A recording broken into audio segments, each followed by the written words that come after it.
The Corvette Ascendancy's war fleet materialized at the edge of the Sol system with 347 warships, and Stratarch Nelicon expected humanity's surrender within the hour. What he got instead was silence, broken only by a single transmission: "You have 30 minutes to leave our space." Nelicon's segmented fingers drummed against the command thrown aboard the dreadnought Eternal Dominion. 30 minutes. The audacity would have been amusing if it weren't so pathetically ignorant.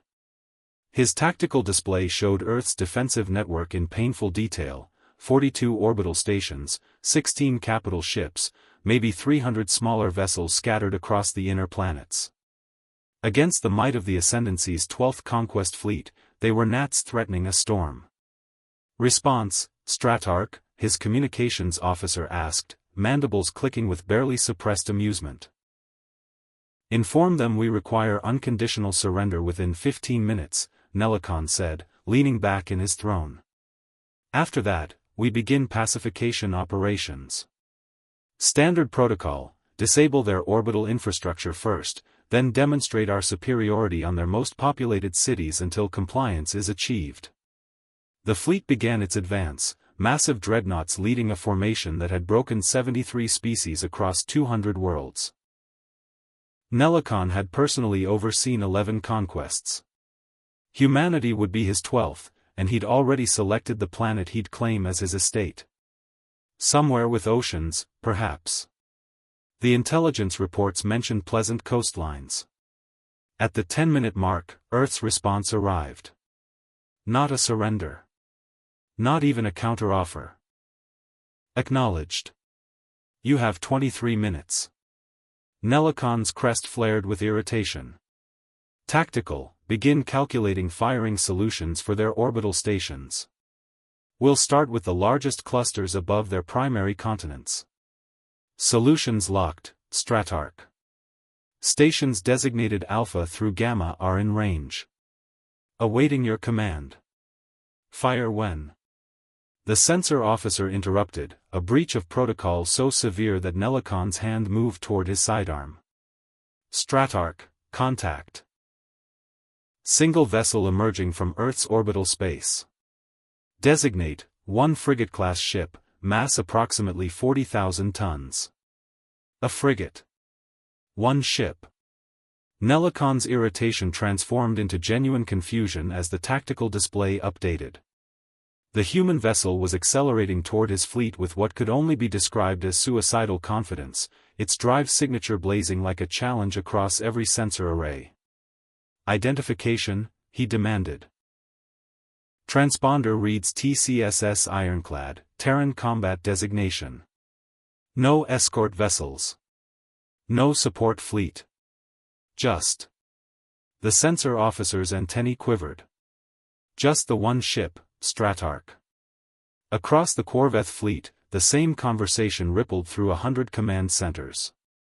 A single human frigate, barely larger than a courier vessel, racing toward an armada that could shatter moons. Officers exchanged glances that mixed disbelief with dark amusement. Had humanity sent a sacrifice? A martyr ship to make some grand gesture before the inevitable? Nelicon almost felt disappointed. He'd expected more from the species that had somehow achieved faster-than-light travel independently. "Weapons range in 90 seconds, Stratarch," his tactical officer reported. "Don't waste munitions on it," Nelicon ordered. "Deploy a screening formation of corvettes. Have them disable the vessel intact. I want to question whoever commands this," gesture. 12 corvettes broke formation, their plasma batteries cycling to non-lethal settings. Standard procedure for capturing prizes. Within the ironclad, Commander Amara Okonkwo watched them come with the calm expression of someone playing a game several moves ahead. "Range to lead corvette?" she asked, her voice steady as bedrock. 40,000 kilometers and closing, Lieutenant Henrik Johansson replied from tactical. The young officer's hands moved across his console with practiced efficiency. "They're adjusting vectors to intercept. Weapons reading low power, they're trying to disable us." "How polite." Okonkwo's fingers steepled beneath her chin. Ensign Torres, open a channel. Narrow beam, encryption protocol whisper 7. Channel open, Commander. They won't detect it. Good. Okonkwo's smile was thin and sharp. All stations, initiate sequence meridian. Chief Kapoor, I need those reactors at 120%. From engineering, Ravi Kapoor's accented voice crackled through the comm, already there, Commander. Though I should mention that manufacturer recommendations strongly advise. I'm aware of what the manufacturers recommend, Chief. I'm also aware that we built her to exceed those recommendations by a considerable margin. Aye, Commander. She'll hold. Probably. The ironclad accelerated, and the corvettes matched her velocity with ease. Their formation tightened, enveloping vectors designed to cage and capture. Weapons locked. Targeting solutions finalized. The lead corvette transmitted a demand for immediate surrender in 17 languages. Okonkwo counted down in her head. 3, 2, 1. The ironclad vanished. Not gradually. Not with the telltale distortion of a jump drive engaging. 1 millisecond she existed at those coordinates, and the next she was simply gone, leaving nothing but confused sensor echoes and the corvettes shooting through empty space. Aboard the Eternal Dominion, Nelicon lurched forward in his throne. Report. Unknown, Stratarch. The human vessel it's gone. Sensors show no jump signature, no drive activation, no. The sensor officer's voice climbed an octave. Contact. Ironclad reappearing, bearing 173 Mark 8, distance 80,000 kilometers. The human frigate had somehow crossed 40,000 kilometers instantaneously and appeared behind the corvette formation. Before the corvette crews could react, the ironclad's forward batteries opened fire. Not with plasma. Not with lasers or particle beams or any weapon system in the Ascendancy's extensive database. Solid slugs, accelerated to a significant fraction of light speed, tore through the rearmost corvette's engines. The ship didn't explode, it simply stopped being a ship, its aft section transformed into an expanding cloud of superheated debris. The ironclad blinked again, reappearing 3,000 kilometers distant, and fired again. Another corvette hemorrhaged atmosphere from a hull breach that bisected its command deck. Evasive maneuvers. Nelicon roared, but the corvettes were already scattering, their commanders abandoning formation discipline for raw survival instinct. The ironclad pursued them like a wolf among sheep, appearing and disappearing across the battlefield in defiance of every known law of physics and tactical doctrine. Stratarch, we can't track it. The sensor officer's composure had shattered completely. The displacement events have no warning, no energy signature we can detect. It's just there, then not there, then somewhere else entirely. A third corvette died, this one to a missile barrage that seemed to materialize from nowhere. The warheads weren't particularly sophisticated, fusion-pumped explosives that any species with nuclear technology could manufacture. But delivered with perfect precision at point-blank range while the corvette's shields were cycling to track a target that was no longer there, they were devastatingly effective. Nelicon watched his screening force disintegrate in less than 3 minutes. The survivors fled back toward the main fleet, trailing plasma and atmosphere, their damage reports painting a picture of something impossible. 9 corvettes. A single human frigate had destroyed or crippled 9 corvettes without sustaining so much as a shield fluctuation. All ships, battle stations, Nelicon commanded, his voice flat with the calm that came from decades of military service. Tactical, I want solutions on that frigate the instant it appears. Continuous fire pattern, saturate every possible displacement coordinate within 10,000 kilometers. Stratarch, if it can teleport. It's not teleporting, Nelicon snapped. Teleportation is theoretically impossible. Whatever drive system they're using, it has limits. Find them. The ironclad materialized 60,000 kilometers from the Corvette fleet's forward edge, stationary and seemingly waiting. Okonkwo studied the tactical display with satisfaction as 338 remaining warships reoriented toward her position. Weapon batteries that could atomize continents swiveled to track her single frigate. "I think we got their attention," Johansson said. "That was the idea." Okonkwo opened the fleet-wide channel, broadcasting in the clear for every Corvette sensor to detect. Stratarch Nelicon of the Ascendancy. I am Commander Amara Okonkwo of the Terran Combat Space Ship Ironclad. You have 17 minutes remaining. I strongly suggest you use them wisely. The response came within seconds, Nelicon's voice tight with controlled fury. You've demonstrated impressive technology, Commander. But you're still one ship against a fleet. Withdraw now, and perhaps we can discuss terms that don't involve the complete subjugation of your species. Withdraw? Okonkwo's laugh was cold and bright.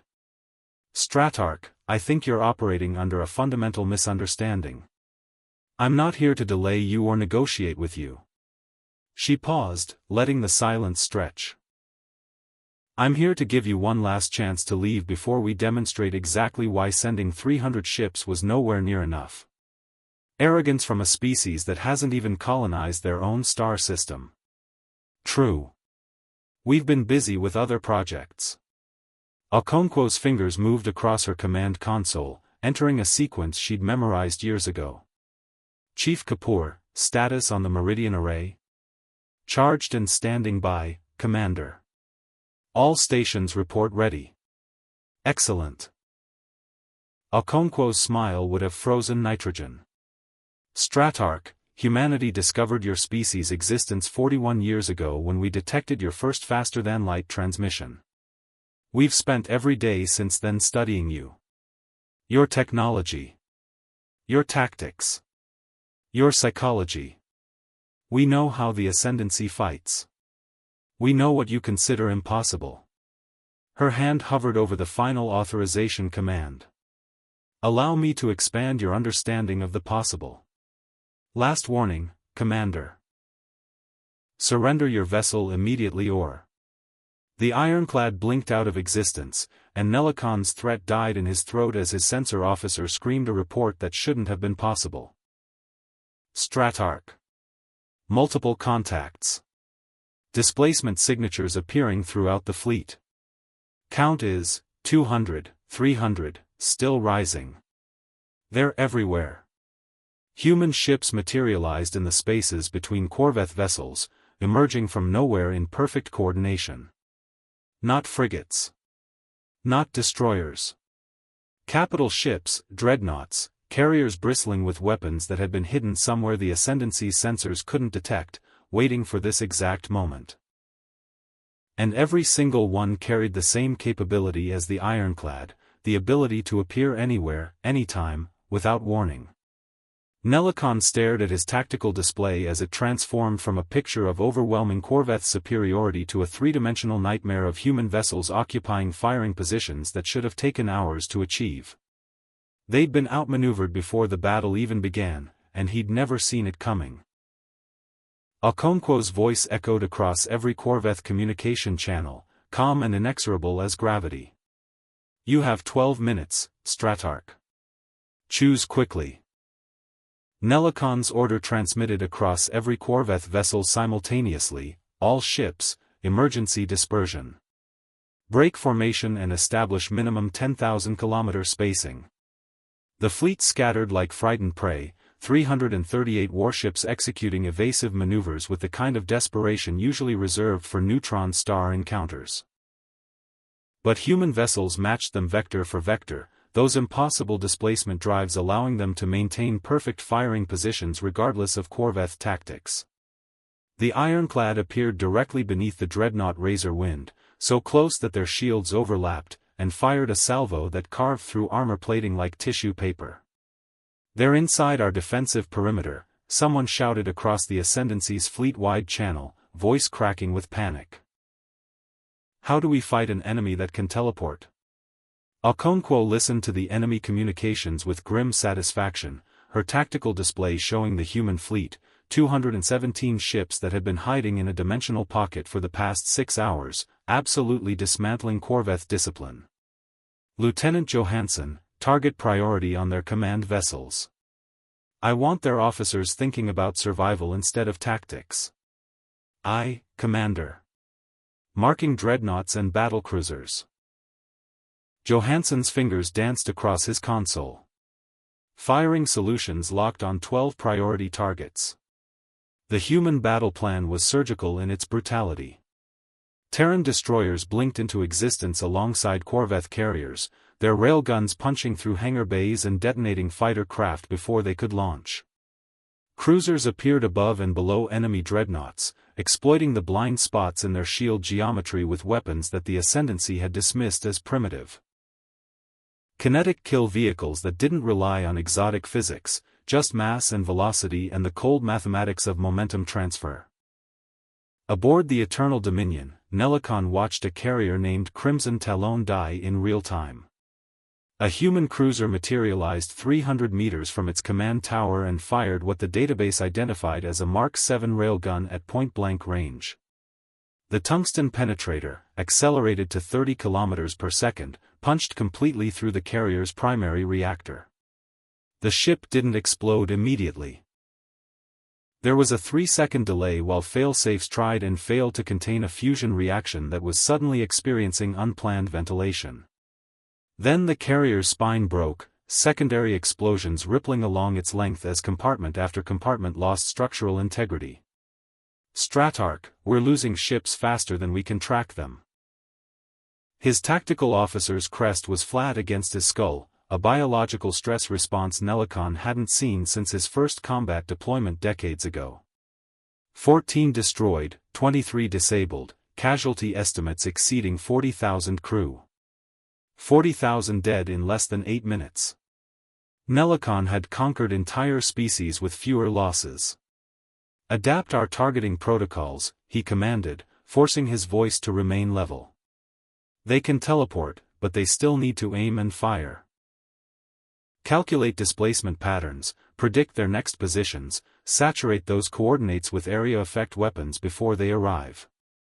It was sound tactical thinking, exactly what Nelicon's training demanded.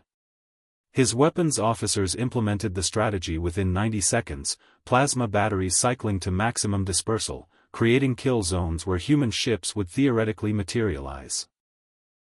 The Corveth fleet began firing preemptively, filling space with enough energized particles to slag asteroids.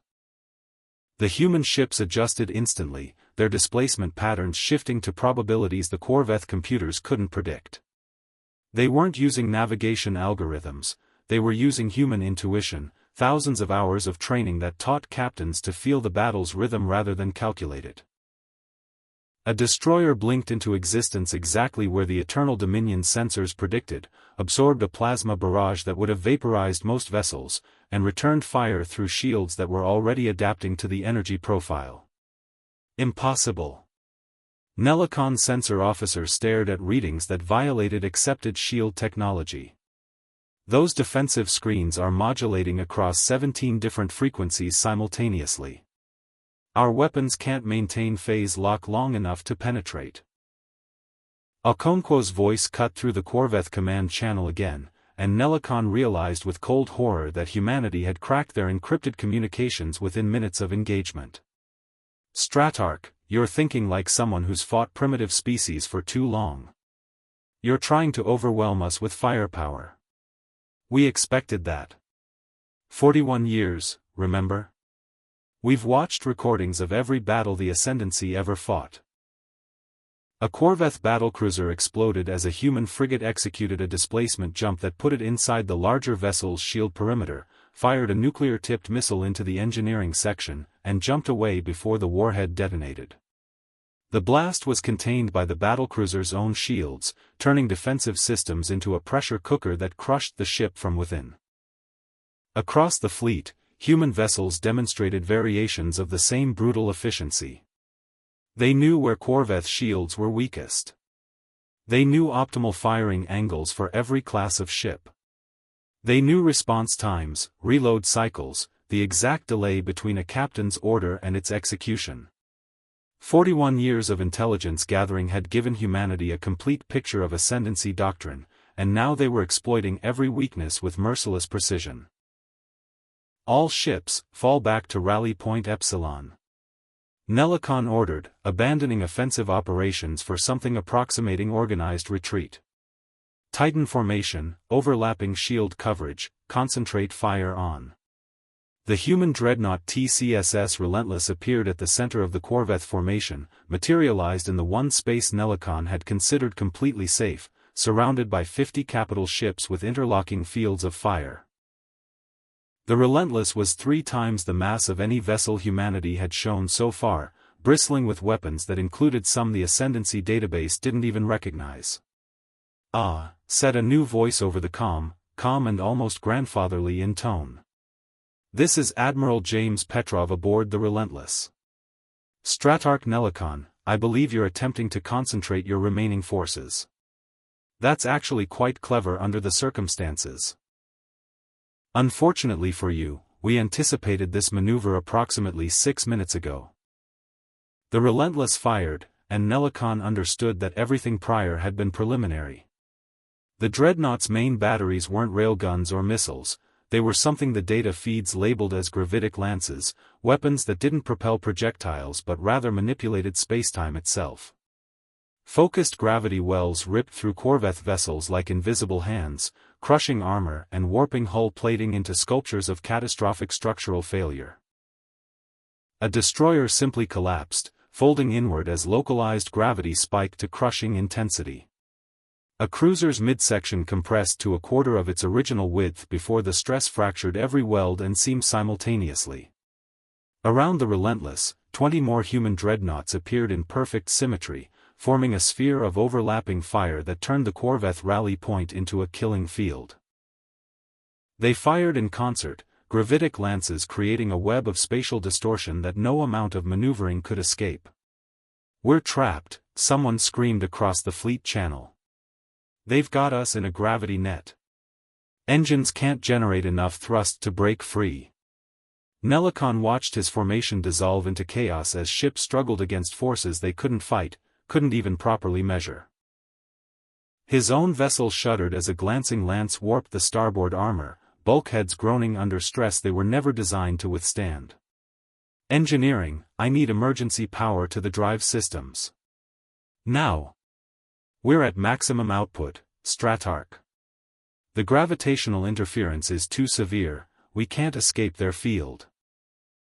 On the human fleet channel, which Nelicon's communications officer had managed to decrypt despite everything else falling apart, tactical chatter painted a picture of choreographed destruction.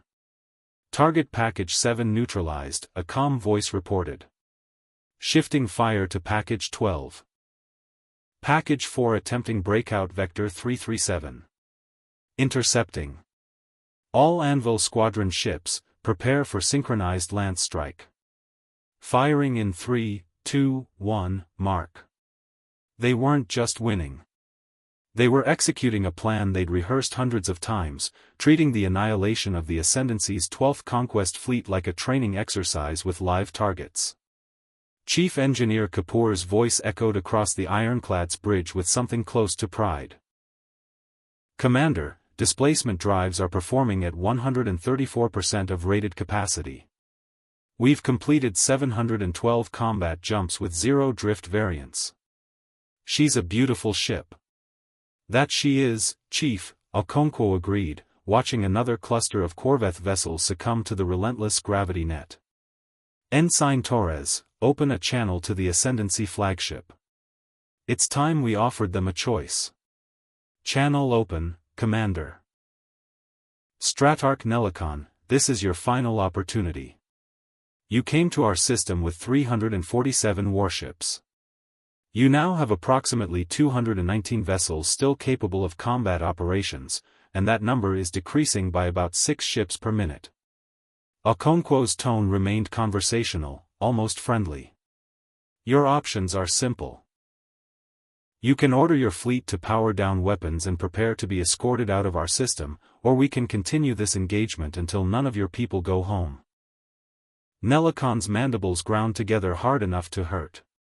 Every tactical instinct screamed that this was impossible, that a species barely capable of interplanetary travel couldn't possibly have hidden this level of capability, couldn't have developed weapons and tactics sophisticated enough to counter the Ascendancy's might. But the evidence blazed across his displays in the form of burning wrecks that had been his ships, his crews, his responsibility. "What guarantee do we have that you'll honor safe passage?" he demanded. "You have my word," Okonkwo replied. "Which, given that we're currently demonstrating the capacity to destroy your entire fleet, should be sufficient. We don't want to exterminate you, Stratarch. We just want you to leave and never come back." Before Nelakon could respond, his sensor officer's voice cut through with renewed panic. "Stratarch. New contacts. Mass displacement events at the system's edge. I'm reading thousands of signatures. It's another fleet. Larger than ours." The tactical display updated, and Nelakon felt his blood freeze in his veins. Humanity had revealed their hidden fleet, demonstrated impossible technology, shattered his forces with contemptuous ease. And now, as if all of that had merely been an opening move, they'd brought in reinforcements. Thousands of ships, all equipped with displacement drives, all broadcasting the same calm confidence that Okonkwo embodied. Except the new contacts weren't broadcasting human identification codes. "Stratarch," his communications officer said, voice hollow with shock. "The new fleet is hailing us. They're identifying themselves as..." A pause. "As representatives of the Terran Alliance. They're asking if we require assistance dealing with the Corveth problem." Okonkwo's laugh carried clearly over the channel. "Did I forget to mention? Humanity isn't alone anymore. We've spent 41 years making friends, Stratarch. Making alliances. Sharing our technology with species who share our values. The fleet that just arrived includes representatives from 12 different civilizations who've decided they don't particularly care for the Ascendancy's approach to diplomacy." Nelakon stared at the display, watching his strategic situation transform from dire to absolutely catastrophic. He'd brought 300 ships to conquer an isolated species. He'd found instead a civilization that had been preparing for this exact scenario for 4 decades, had studied his people with the focused intensity of prey that refused to be prey, had built weapons and forged alliances and laid traps that he'd walked into with the confidence of a predator who'd never met anything that could truly fight back. "You have 2 minutes, Stratarch," Okonkwo said, and this time there was no humor in her voice at all. "Power down your weapons and prepare for escort, or discover what happens when humanity stops being polite." Nelakon's decision came with the bitter taste of absolute defeat. All Corveth vessels, cease fire and power down offensive systems. The command rippled through what remained of his fleet, 219 warships transitioning from combat operations to something the Ascendancy had never experienced in 2 centuries of expansion: surrender. Not strategic withdrawal. Not negotiated ceasefire. Actual, unconditional surrender to a species they'd intended to conquer before lunch. Okonkwo acknowledged with the same calm efficiency she'd maintained throughout the engagement. "Acknowledged, Stratarch. Human vessels will establish escort positions. Any ship that powers weapons or attempts to activate jump drives will be destroyed immediately. Are we clear?" "Perfectly clear, Commander." The human fleet moved with choreographed precision, displacement drives blinking ships into formations that caged the Corveth survivors like wolves herding sheep. But Nelakon noticed something that made the defeat even more humiliating: the human vessels weren't straining their systems anymore. The frantic combat maneuvers had given way to casual efficiency. They'd been fighting at partial capacity the entire time, holding reserves in case the Ascendancy had brought reinforcements. Aboard the ironclad, Lieutenant Johansson released a breath he'd been holding for what felt like hours.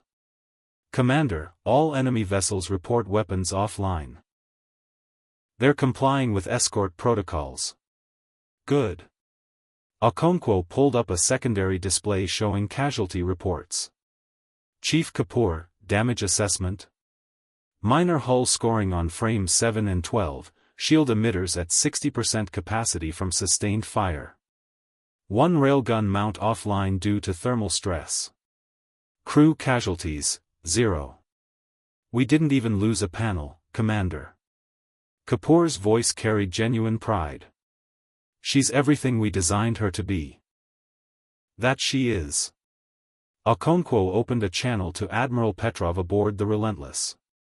Admiral, the Ascendancy fleet is secured. Requesting permission to begin escort operations to the system boundary.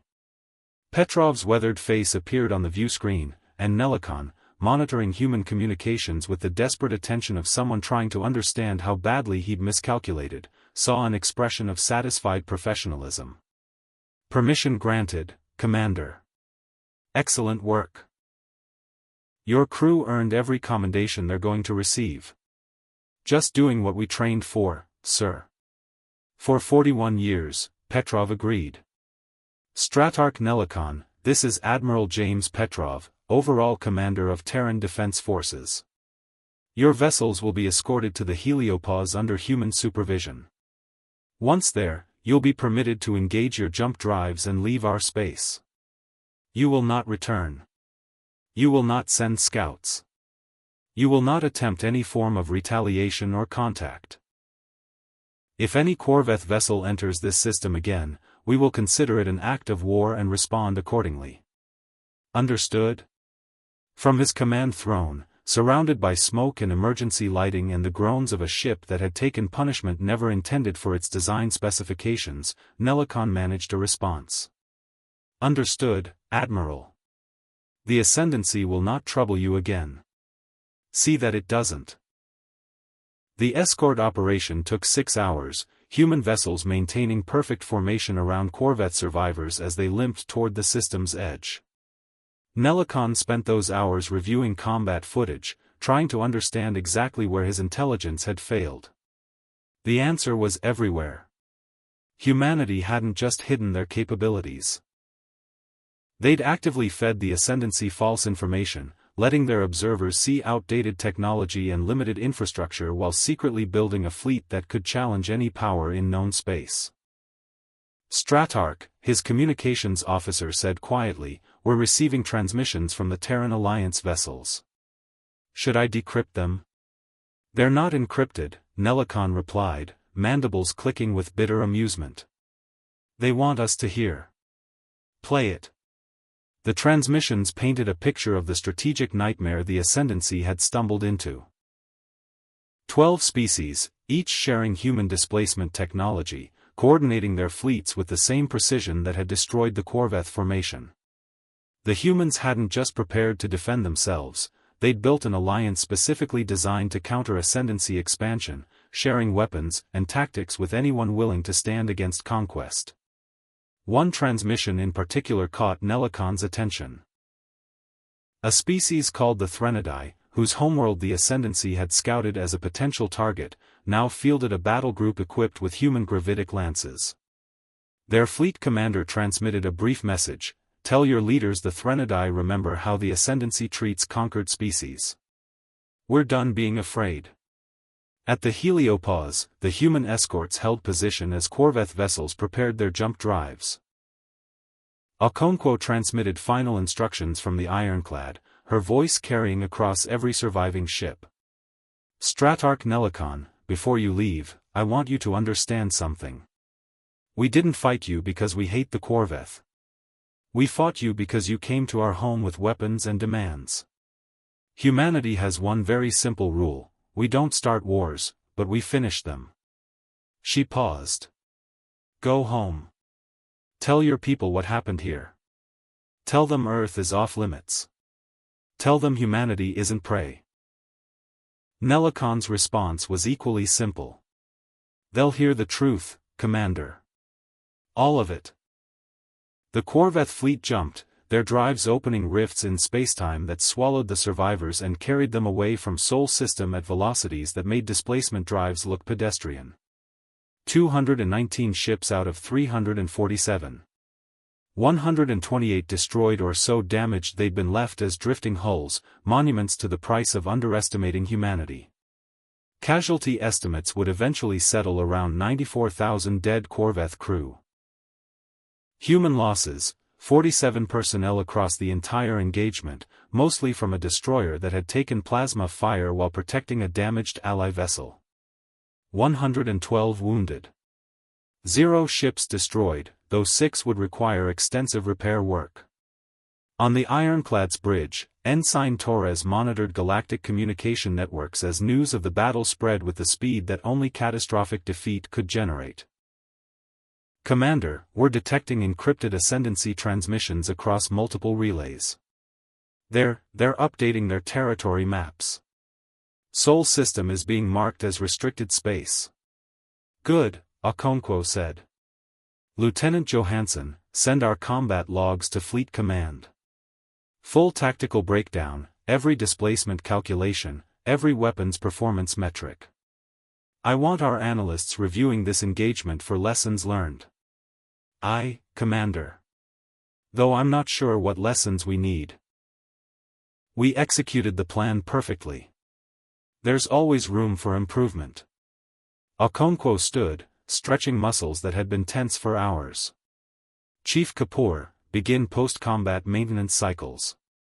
I want the Ironclad ready for patrol operations within 12 hours. Already on it, Commander.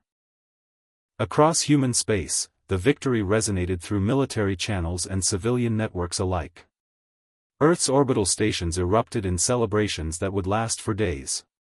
On Luna Base, where the displacement drive had been secretly developed over 4 decades of focused research, engineers toasted their success with salvaged Corvette equipment already being analyzed for weaknesses. In the asteroid belt, mining colonies that had served as hidden construction yards for humanity's secret fleet finally revealed their true purpose to families who'd wondered why security was so tight. Admiral Petrov stood on the relentless observation deck, watching stars that suddenly seemed a little less threatening. 41 years. He'd been a lieutenant when humanity first detected Corvette transmissions, young and eager and terrified by the implications of discovering an aggressive spacefaring species. For decades of secret preparation, of building weapons in hidden facilities, of training crews for a battle that might never come. It had come. And humanity had been ready. Sir, his tactical officer approached with a data pad. Intelligence reports indicate the Ascendancy is recalling its conquest fleets from 4 sectors. They're consolidating forces, reassessing their expansion doctrine. Let them reassess, Petrov replied. And while they're at it, let them spread the word. Earth doesn't bow. Earth doesn't surrender. And anyone who comes to our home looking for conquest will leave in pieces, if they leave at all. In the darkness between stars, species that had spent centuries avoiding Ascendancy attention received the news with reactions ranging from shock to fierce satisfaction. The Quillix Collective updated their databases, marking Sol system with warnings that would persist for generations. The Mrendali Empire, which had lost colonies to Corvette expansion, sent a single encrypted message to Earth's diplomatic channels, 3 words that translated roughly to, "Welcome, fellow survivors." Somewhere in Ascendancy space, Stratarch Nelicon submitted his report to the Grand Council with hands that still shook from combat stimulant withdrawal. His words were precise, clinical, devastating. Humanity was not primitive, Earth was not vulnerable, and any future contact should assume they were dealing with a peer military power at minimum, possibly a superior one. The Council would debate his recommendations for weeks. Some would call for immediate retaliation, for assembling a fleet so massive that no amount of secret technology could stand against it. Others, wiser or more cautious, would recognize that humanity had demonstrated something more dangerous than advanced weapons. They'd shown the patience to prepare for decades, the discipline to hide their capabilities, and the ruthlessness to execute a perfect defensive strategy. The debate wouldn't matter.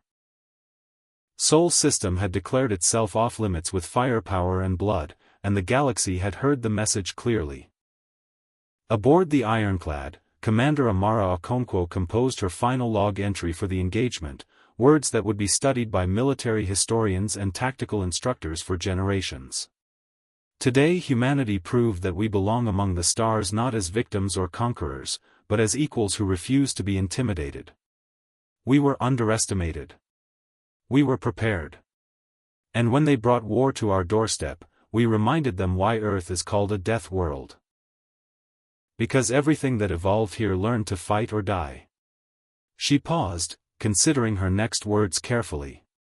Let this be a lesson to anyone watching: humanity doesn't look for fights. But if you bring one to us, you'd better bring everything you have. Because we will. The entry ended. The battle was over. And across the galaxy, species updated their star charts with a new designation that would persist as long as faster-than-light travel existed: Sol System, Omega Threat Level. Approach with extreme caution. Earth's skies remained clear, defended by technology and determination and the simple human truth that some things are worth fighting for with everything you have. The Corvette had learned that lesson at the cost of 128 ships and 94,000 lives. They wouldn't forget. And they wouldn't be back.